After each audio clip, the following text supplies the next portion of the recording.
샬롬! 사랑하는 고등부 여러분들, 행복한 주말이에요. 네, 오늘은 사도행전 큐티 원정대 27일차 사울의 비포 앤 애프터라는 제목으로 함께 나눠볼 텐데요.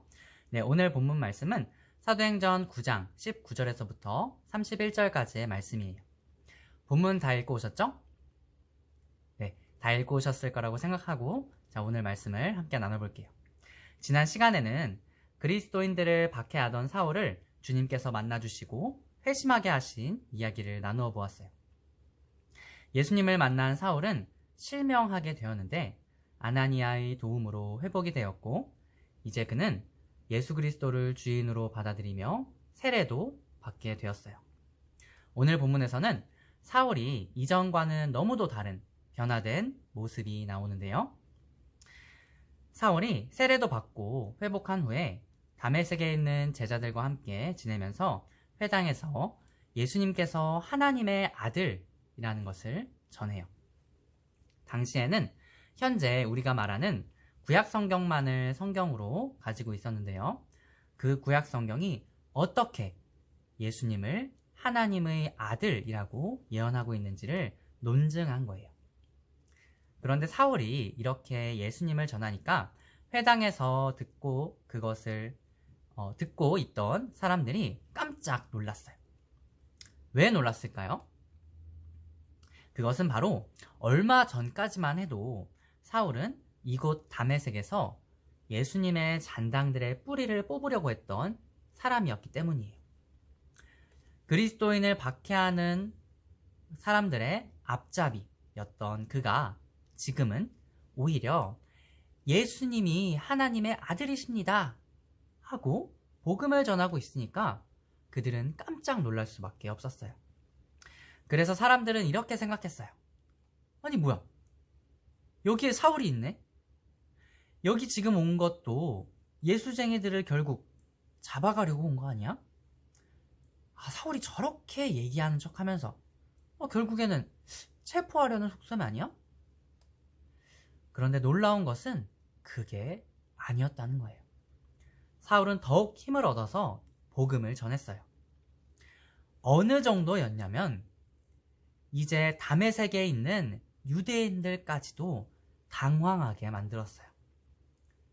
그래서 사울을 향한 유대인들의 박해가 시작돼요. 예수님께서 사도행전 9장 16절에서 사울이 내 이름을 위해 고난을 받을 것이라고 하신 예언이 벌써부터 이루어지고 있는 거예요. 유대인들이 사울을 죽이려고 밤낮 잠도 안 자고 성문을 지키니까 그 광줄이 있죠?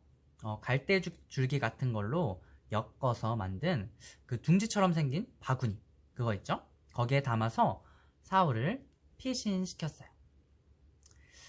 이제 그러고 나서도 문제가 생기는데요.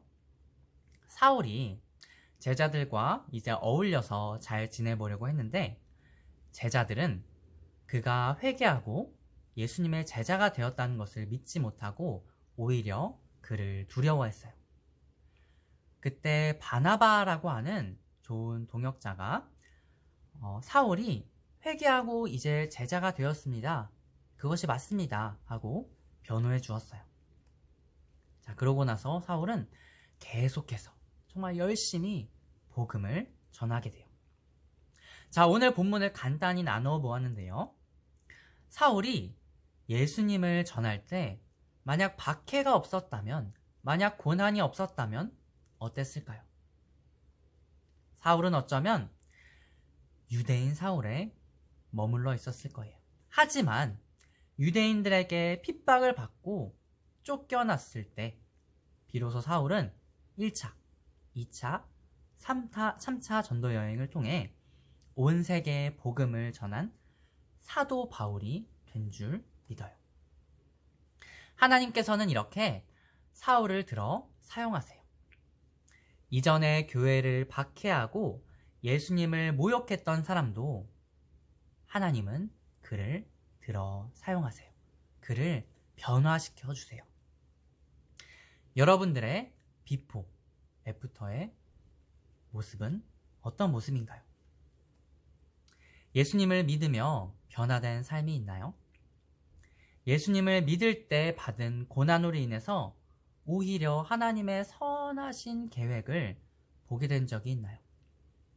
그것을 경험하는 여러분들 되기를 간절히 소망해요. 여러분들이 적용할 점을 댓글로 달아주세요. 네, 추첨을 통해서 매주 상품이 나가고 있으니까 적극적으로 참여해주세요. 자, 그럼 오늘도 행복한 주말 되세요. 고등부 화이팅!